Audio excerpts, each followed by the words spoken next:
Praise the Lord. As part of the series Miracles of Jesus Christ, today we are going to see the miracle where Jesus turns water into wine. இயேசு செய்த அநேக அற்புதங்களின் ஒரு பகுதியாக இன்று இயேசு தண்ணீரை திராட்சரசமாக மாற்றிய அற்புதத்தின் முக்கியத்துவத்தை குறித்து இன்று பார்க்கலாம். All of us are familiar with this miracle. இது நம்ம எல்லாருக்கும் மிகுந்த தெரிந்த ஒரு அற்புதம். Here we see Jesus Christ along with his family and disciples are attending a wedding in Cana. இங்கு இயேசு தன் குடும்பத்தார் மற்றும் சீஷர்களோடு கானா ஊரில் ஒரு கல்யாணத்தில் பங்கு கொள்கிறார்.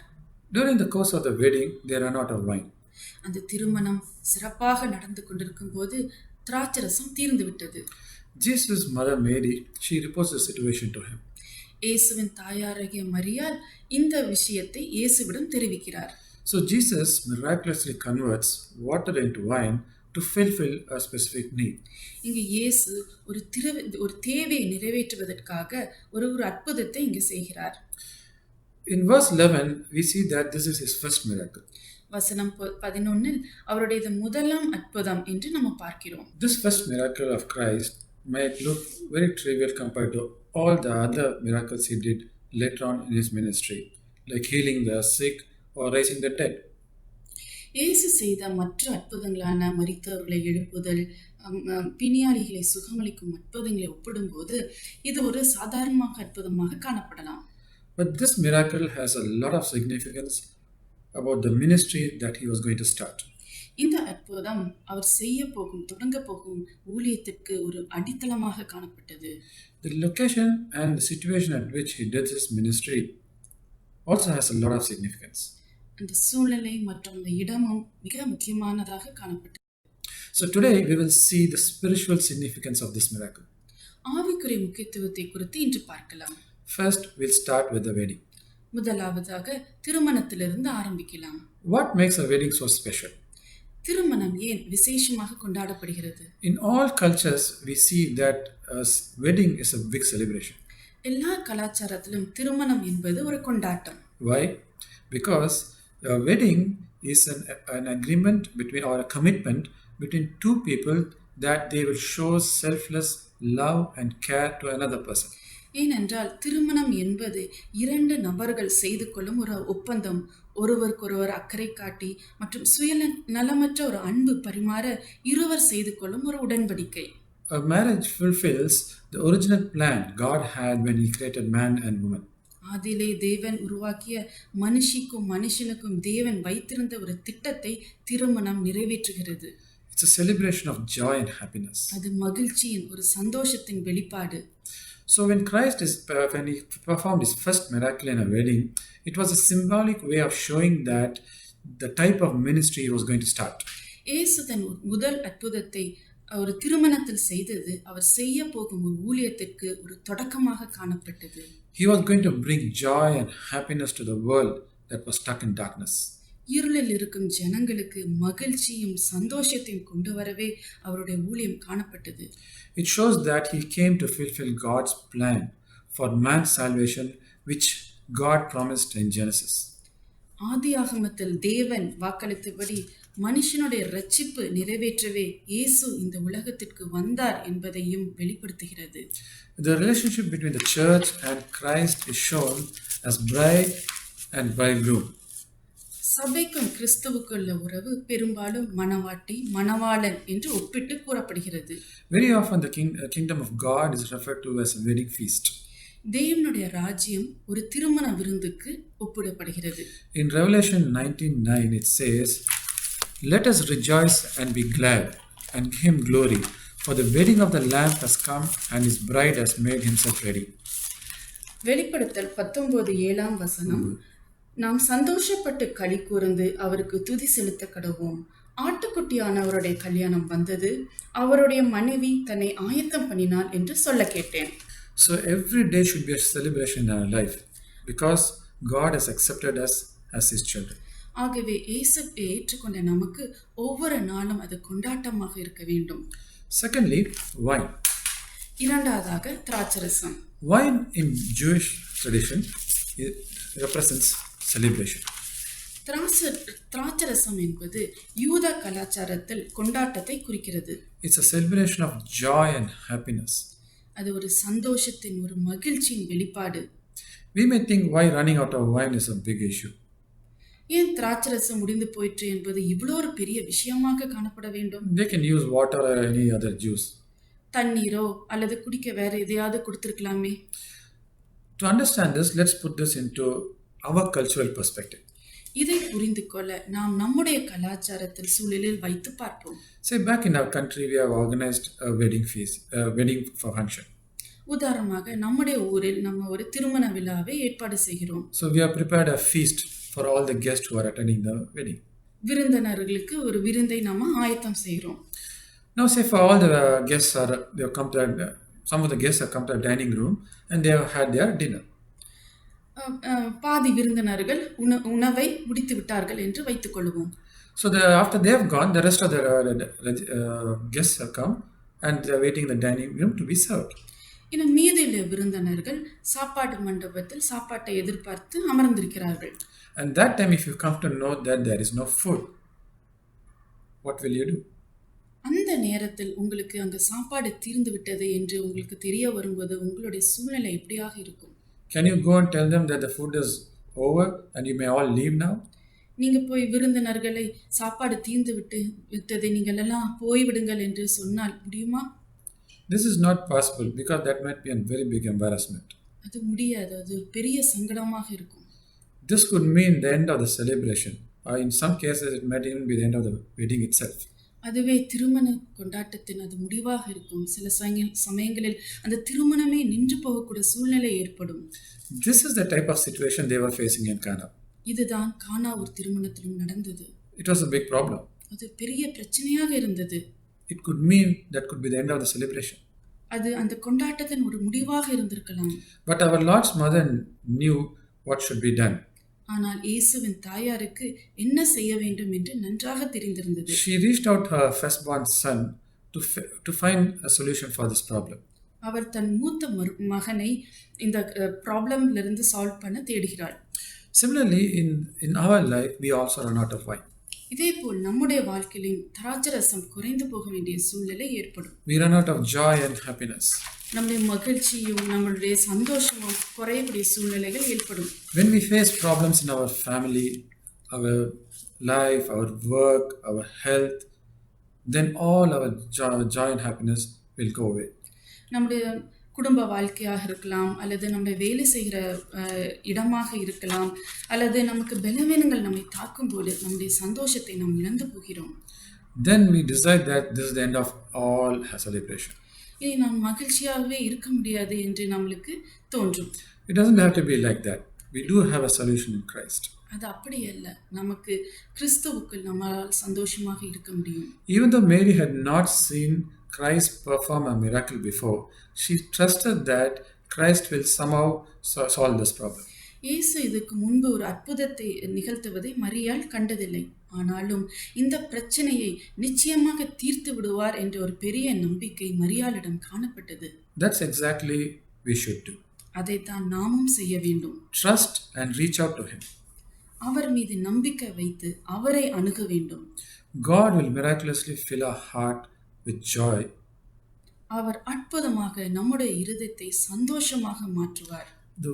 The worldly problem may not go away immediately, but our heart can be filled with joy immediately. பிரச்சனைகள் உடனே போகாவிட்டாலும் நம்முடைய இருதயத்தை நொடி பொழுதில் சந்தோஷமாக மாற்ற இயேசு வல்லவராய் இருக்கிறார். I can relate this to an incident that happened to me at my workplace last month. கடந்த மாதம் என்னுடைய பணியிடத்தில் நடந்த ஒரு சம்பவத்தை பகிர்ந்து கொள்ள ஆசைப்படுகிறேன். Everything was going fine and suddenly one day there was a bad news. எல்லாம் சரியாக போய் கொண்டிருந்த நேரத்தில் திடீரென்று ஒரு துர்ச்செய்தியை கேள்விப்பட நேரிட்டது. Like everyone, I was really upset. எல்லாரும் போலும் நானும் மிகவும் கவலைப்பட்டேன். So the next day, after I prayed for this, then I was reading the scriptures, the daily scriptures for that day. அடுத்த நாள் நான் ஜெபித்து விட்டு அந்த நாளுக்குரிய வேதாகம பகுதியை வாசித்தேன். I was reading Philippians chapter 4. நான் பிலிப்பியர் 4ஆம் அதிகாரத்தை வாசித்துட்டு இருந்தேன். There verses 6 and 7 caught my attention. 6ஆம் 7ஆம் வசனம் என் கவனத்தை ஈர்த்தது. It says, "Don't worry about anything. Instead, pray about everything. Tell God what you need and thank Him for all He has done. Then you will experience God's peace, which exceeds anything we can understand. His peace will guard your heart and minds as you live in Christ Jesus. பிலிப்பியர் 4:6-7 நீங்கள் ஒன்றுக்கும் கவலைப்படாமல் எல்லாவற்றையும் குறித்து உங்கள் விண்ணப்பங்களை ஸ்தோத்திரத்தோடு கூடிய ஜெபத்தினாலும் வேண்டுதலினாலும் தேவனுக்கு தெரியப்படுத்துங்கள். அப்பொழுது எல்லா புத்திக்கும் மேலான தேவ சமாதானம் உங்கள் இருதயங்களையும் உங்கள் சிந்தனைகளையும் கிறிஸ்து இயேசுவுக்காய் காத்துக்கொள்ளும். These words really comforted me. இந்த வார்த்தைகள் என்னை வெகுவாக ஆறுதல் படுத்தியது. So from the next day onwards, I started to thank God for all the ways He has amazingly led me all throughout my life up to this day. அன்றைய தினத்திலிருந்து என்னை மிகவும் ஆச்சரியமாக நடத்திய தேவனை நன்றி சொல்ல ஆரம்பித்து விட்டேன். I was very thankful to the fact that God was in control of everything in my life. இந்த சூழலை முழுவதும் அவருடைய கட்டுப்பாட்டுக்குள் இருப்பதை உணர்ந்து தேவனுக்கு நான் நன்றி சொல்ல ஆரம்பித்தேன். The world might look at this as a big problem, but I know that God can turn everything to our advantage. இந்த உலகம் அதை ஒரு பெரிய பிரச்சனையாக பார்த்தாலும் தேவனுக்கு ஒவ்வொரு சூழ்நிலையின் பின்னாடி ஒரு பெரிய திட்டத்தை வைத்திருக்கிறார் என்பதை நான் புரிந்து கொண்டேன். This filled me with a lot of joy and peace. இந்த எண்ணம் என்னை சந்தோஷத்தினாலும் சமாதானத்தினாலும் நிரப்பியது. The problem has not gone, but the peace that I got from this made the problem look very small. பிரச்சனை மாறவில்லை, ஆனால் தேவன் கொடுத்த அந்த சமாதானம் அந்த பிரச்சனையை ஒரு மிக சிறிதாக காண செய்தது. So every time we run out of wine in our life, we have to reach out to God and He will fill us with joy and happiness again. ஒவ்வொரு முறையும் நம்முடைய திராட்சரசம் குறையும் போதும் நாம் அவரை தேடும்போது அவர் நம்முடைய இருதயத்தை மகிழ்ச்சினாலும் சந்தோஷத்தினாலும் நிரப்புவார். Thirdly, the stone jars. மூன்றாவதாக கச்சாடி.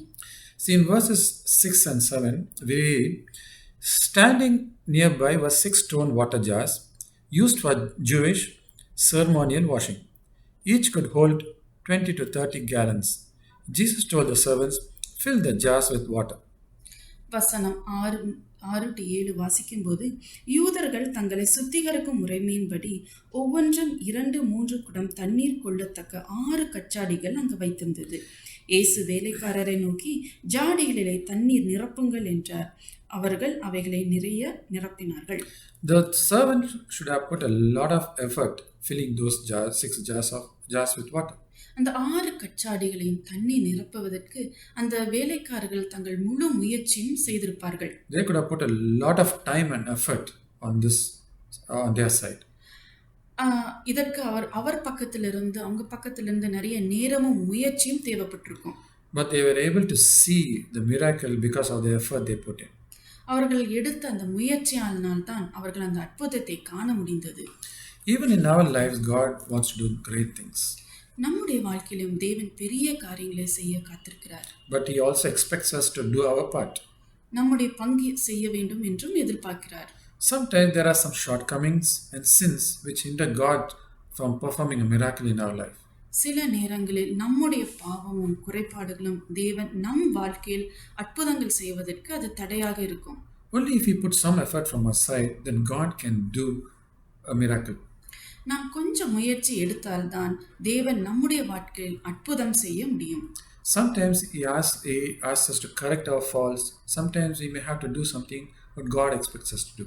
சில சமயம் நம்முடைய தவறுகளை சரி செய்வார். சில சமயம் நம் தேவன் எதிர்பார்க்கும் காரியத்தை நாம் செய்ய வேண்டும் என்றும் எதிர்பார்ப்பார். Another thing which has to be noted in this situation is those jars were kept there for people to wash their hands and legs.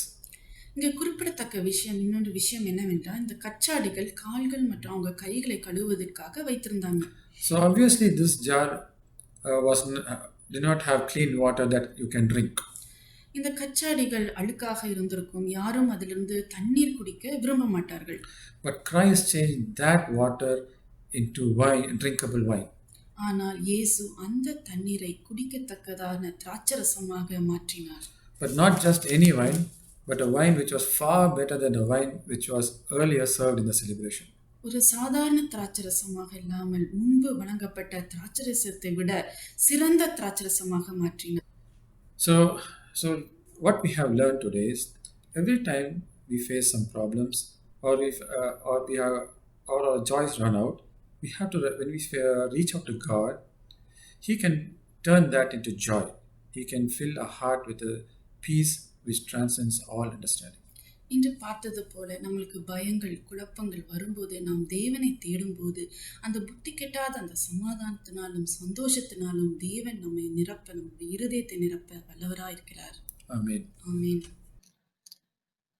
இந்த நாளிலே கர்த்தருடைய சமூகத்தில் நம்முடைய நேரத்தை செலவு செய்யும்படியாக, தேவனை ஆராதிக்கும்படியாக, கர்த்தருடைய வார்த்தையை தியானிக்கும்படியாக நம்முடைய மனதை செலுத்துவதற்கு ஆண்டவர் ஏற்படுத்தி கொடுத்த இந்த வாய்ப்பிற்காக அவருக்கு ஸ்தோத்திரம். I thank the Lord for giving us the mind to spend time in His presence, to worship Him and to meditate on the Word of God. சபை கூடி வருகிற வாய்ப்பு இல்லாத இந்த COVID-19 காலகட்டத்திலும் நம்மை சபையாக இணைக்கும்படியாக தேவன் ஏற்படுத்தி கொடுத்த இந்த தொழில்நுட்ப வசதிகளுக்காக அவருக்கு நான் நன்றி செலுத்துகிறேன். In times as these, where we are not able to gather as a church physically to worship Him because of COVID-19, I thank the Lord for the technology He has given us to come together to worship His name. நம்முடைய தேவன் அற்புதங்களின் தேவன். Our God is a God of miracles, அவர் அதிசயங்களின் தேவன். a God of wonders. நன்மைகளின் ஊற்றும் உறைவிடமும் அவர். He is the source of all goodness. அவரால் முடியாதது என்று சொல்லுகிற காரியம் ஒன்றுமே இல்லை. There is nothing that is impossible for Him. ஆண்டவராகிய இயேசு இந்த உலகத்துல ஊழியம் செய்த நாட்களிலே அநேக அற்புதங்களை செய்தார் என்று பார்க்கிறோம். Jesus did thousands and thousands of miracles. குணமாக வேண்டும் என்று விரும்பி தம்மிடத்தில் வந்த ஒவ்வொருவரையும் அவர் குணமாக்கினார். He healed everyone who came to Him to be healed. தம்முடைய சித்தத்திலே குணமாக வேண்டும் என்று இருந்தவர்களுக்கும் அவர் அற்புதங்களை செய்தார். In His will, He also healed those who needed healing. இயேசு கிறிஸ்து தம்முடைய ஊழியத்தின் முதலாம் வருஷத்தின் நாட்களிலே எருசலேமில் செய்த ஒரு அற்புதத்தை குறித்து நாம் இப்பொழுது பார்க்க இருக்கிறோம். Today we are going to meditate on the miracle that Jesus performed in Jerusalem during His first year of ministry. யோவான் 5ஆம் அதிகாரத்திலே நாம் 1 முதல் 15 வசனத்தை வாசித்தால் இந்த அற்புதத்தை குறித்து நாம் காணலாம். We can see this miracle from John 5:1 to 15. முதலாம் வசனத்தில், இவைகளுக்கு பின்பு யூதருடைய பண்டிகை ஒன்று வந்தது, அப்பொழுது இயேசு எருசலேமுக்கு போனார் என்று எழுதியிருக்கிறது.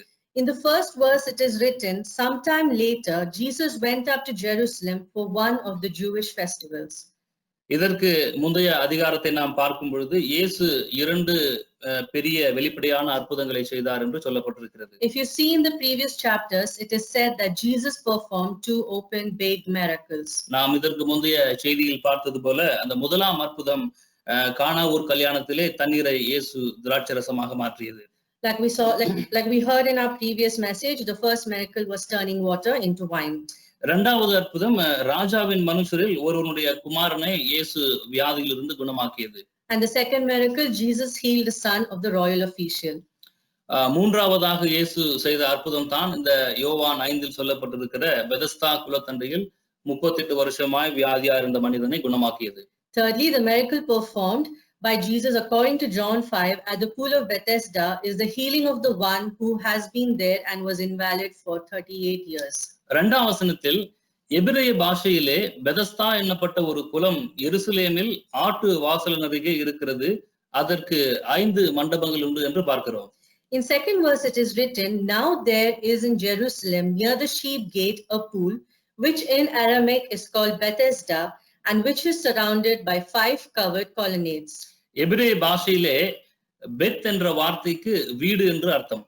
In Hebrew, the meaning of the word Beth is house. நாம் பார்த்தோமானால் பெத்தேல் என்றால் தேவனின் வீடு. If you see Bethel meaning house of God. Bethsaida என்றால் மீன் பிடித்தலின் வீடு. Bethsaida, house of fishing. Bethlehem என்றால் அப்பத்தின் வீடு. Bethlehem, house of bread. Bethesda என்ற வார்த்தைக்கு இரக்கத்தின் வீடு என்று அர்த்தம். The meaning of the word Bethesda is house of mercy. இந்த பெதஸ்தா குலத்தில் 5 மண்டபங்கள் இருந்தது. அந்த 5 மண்டபங்களிலே குருடர், சப்பானிகள், இன்னும் சூம்பின உறுப்புடையவர்கள் முதலான வியாதிக்காரர்கள் அநேகர் படுத்திருந்தார்கள்.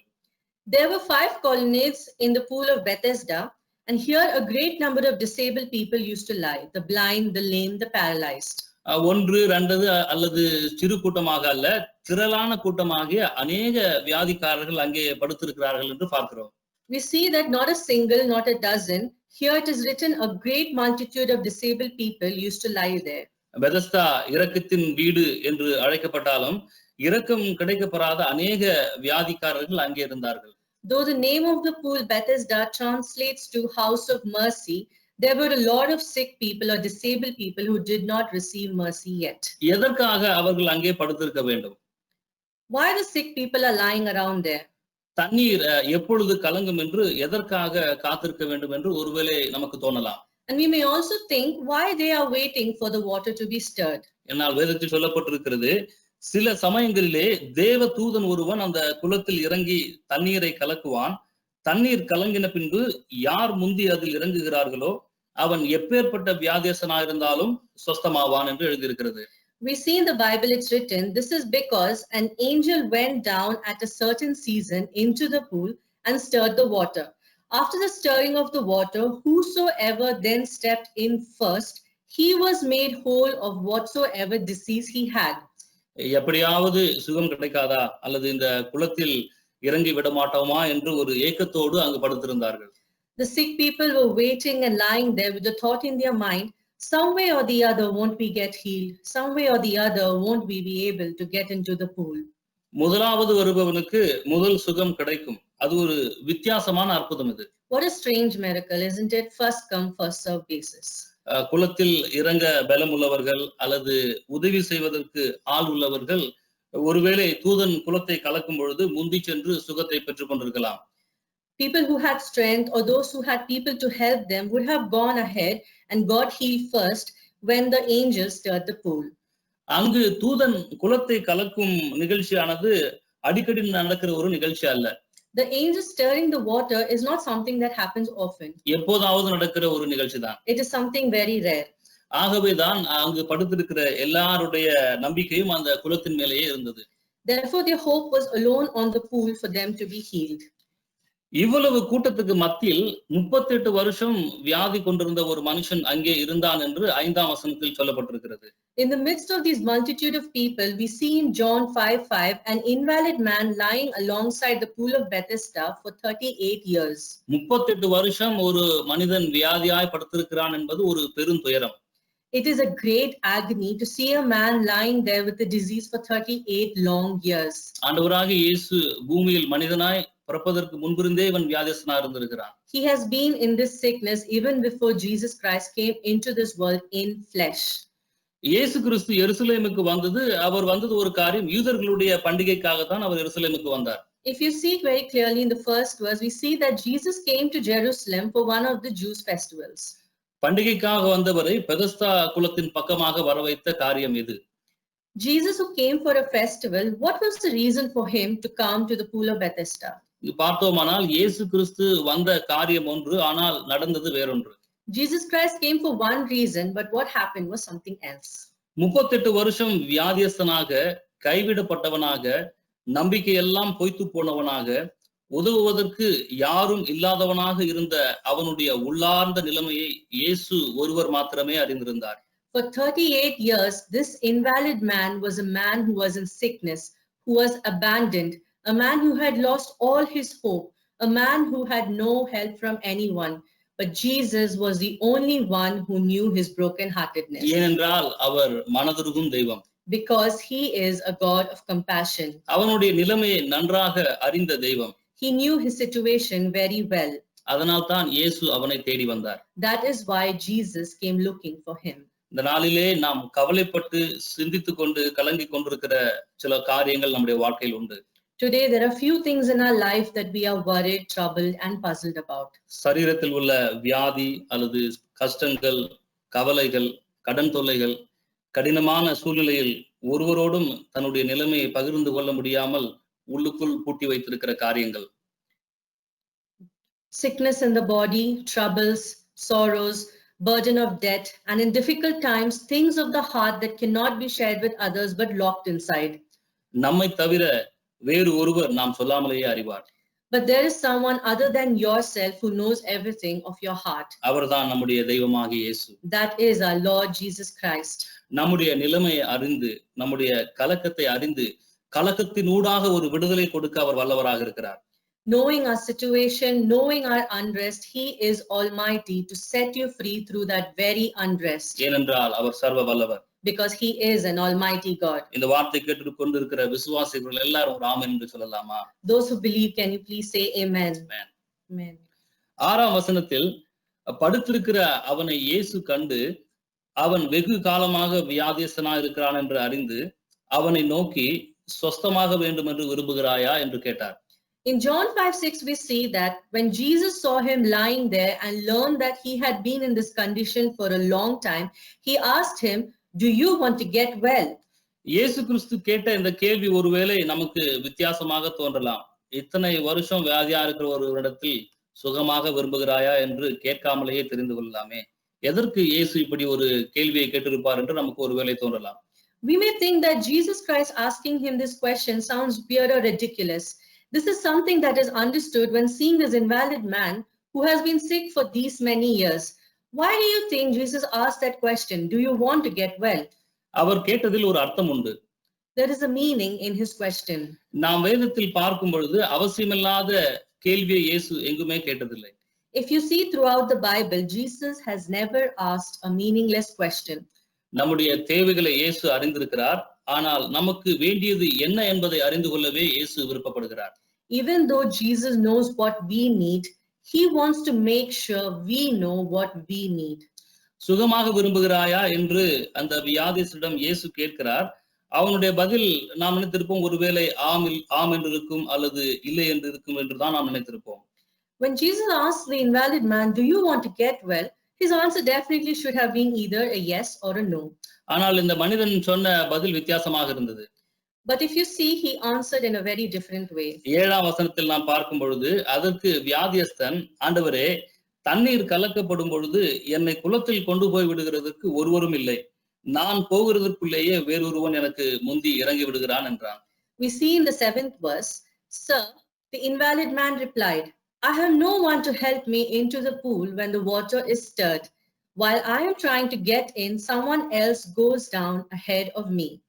சுகமாக விரும்புகிறாயா என்று கேட்டவர் சர்வ பூமிக்கும் ஆண்டவர், சகலத்தையும் தம்முடைய வார்த்தையால் சிருஷ்டித்தவர் என்று அவன் அறிந்திருக்கவில்லை. This invalid man did not know that the one who asked him, "Do you want to get well?" is the Lord of all universe and the one who created everything through his word. தன்னிடத்தில் அந்த கேள்வியை கேட்டவர் தேவ தூதனை கொண்டும் குலத்தை கலக்கி சுகம் தர முடியும், அதை செய்யாமல் நொடிப்பொழுதிலும் சுகம் தர முடியும் என்பதையும் அவன் அறிந்திருக்கவில்லை. He did not also know that the one who asked him is the one who can send his angel to stir the water and heal him, and also can heal him in that very moment. அதனால்தான் அவன் சொல்லுகிறான், ஆண்டவரே, எனக்கு உதவி செய்வதற்கும் என்னை குளத்தில் கொண்டு போய் விடுகிறதற்கும் யாருமே இல்லை என்று. That is why the invalid man is saying that I have no one to help me into the pool. சரியாக சொல்ல வேண்டும் என்றால், ஆண்டவரே, நான் சுகமாகாமல் இருப்பது என்னுடைய தவறு அல்ல ஆண்டவரே, எனக்கு உதவி செய்வதற்கு அங்கு யாருமே இல்லை என்பதே அவனுடைய பதிலாக இருந்தது. To literally say, this invalid man is saying, "It's not my fault that I am not healed, my Lord. I have no one to help me," and that was his answer. அநேக சமயங்களில் நம்மில் பலருடைய அங்கலாய்ப்பும் அப்படித்தான் இருக்கிறது. Most of the times, many of us also murmur like this. எனக்கு உதவி செய்ய, என்னை தூக்கிவிட, என்னுடைய கஷ்டத்தை போக்க, எனக்கு வியாதியிலிருந்து விடுதலை கொடுக்க, எனக்கு ஆறுதல் சொல்லி என்னை தேற்ற யாருமே இல்லை என்ற ஒரு அங்கலாய்ப்பு இருக்கிறது.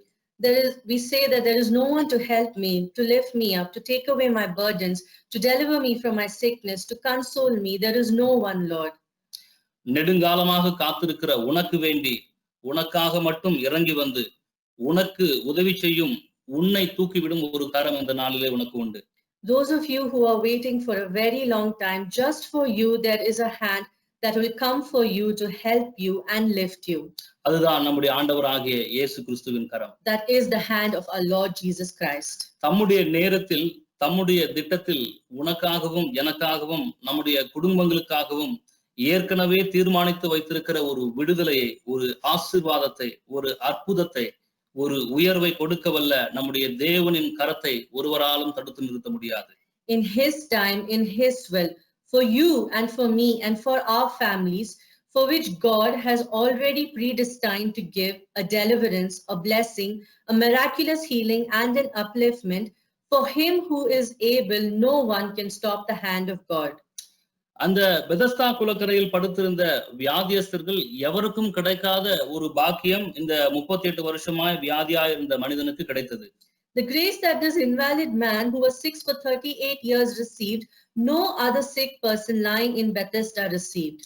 அதுவரை அங்கு சுகம் பெற்றவர்கள் தேவ தூதன் ஒருவன் வந்து குளத்தை கலக்கிய போது சுகமடைந்தார்கள் என்று பார்த்தோம். So far, all those who were healed in that place were healed only when an angel stirred the pool. ஆனால் இவனுக்கோ தூதர்கள் ஆராதிக்கும் தேவன், கேருபீன்களும் சேராபீன்களும் தங்களுடைய செட்டைகளால் முகத்தை மூடி பரிசுத்தர் பரிசுத்தர் என்று ஆராதிக்கும் மகா தெய்வமாகிய இயேசுவே வந்து சுகமளித்த பாக்கியம் கிடைத்தது. But for this invalid man, the angels who worship, the cherubims and seraphims that covered their face with their wings and worship, holy, holy, holy, this Almighty God came to heal him. இதனாலே கர்த்தருடைய வார்த்தை நமக்கு சொல்வது, ரட்சிக்க கூடாதபடிக்கு கர்த்தருடைய கை குறுகி போகவும் இல்லை, கேட்க கூடாதபடிக்கு அவருடைய செவி மந்தமாகவும் இல்லை. In this day, the word of God tells us that surely the arm of the Lord is not too short to save, nor his ear too dull to hear. நீதியுள்ள வலக்கரத்தினாலே நம்மை தாங்கும் தெய்வம் அவர். He is the Lord who will uphold us with his righteous hand. 8ஆம் 9ஆம் வசனத்தில் நாம் படிக்கும் பொழுது, இயேசு அவனை நோக்கி, எழுந்திரு, உன் படுக்கையை எடுத்துக்கொண்டு நட என்றார்.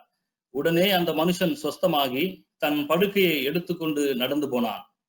In the verse 8 and 9 we see, then Jesus said to him, get up, pick up your mat and walk. At once the man was cured. He picked up his mat and walked. இயேசு இந்த அற்புதத்தை செய்த பொழுது திரளான கூட்டம் அவரை சுற்றி இருந்தது. When Jesus did this miracle, a great multitude was around him. அங்கு அவர் ஒரு பெரிய பிரசங்கத்தையோ அல்லது ஒரு போதனையோ அல்லது நீ இதை செய் அதை செய் அல்லது இத்தனை ஆட்டை பலி கொடு அல்லது இவ்வளவு காணிக்கை கொடு என்று எதையுமே அவர் அங்கு சொல்லவில்லை. Jesus did not tell the invalid man, he did not give him a big message or a big teaching or say to him, do this for me, do that for me, or said to him, give me these many goats as a sacrifice or this much offering. Nothing of this sort he said. அவனை பார்த்து இயேசு கிறிஸ்து எளிமையாக சொன்னார், எழுந்திரு, உன் படுக்கையை எடுத்துக்கொண்டு நட என்றார். Jesus looked at him and simply said, get up, pick up your mat and walk. அந்த நிமிடமே அவன் சுகமானான். At once the man was cured. எளிமையான வார்த்தை, கற்பனைக்கு எட்டாத வல்லமை.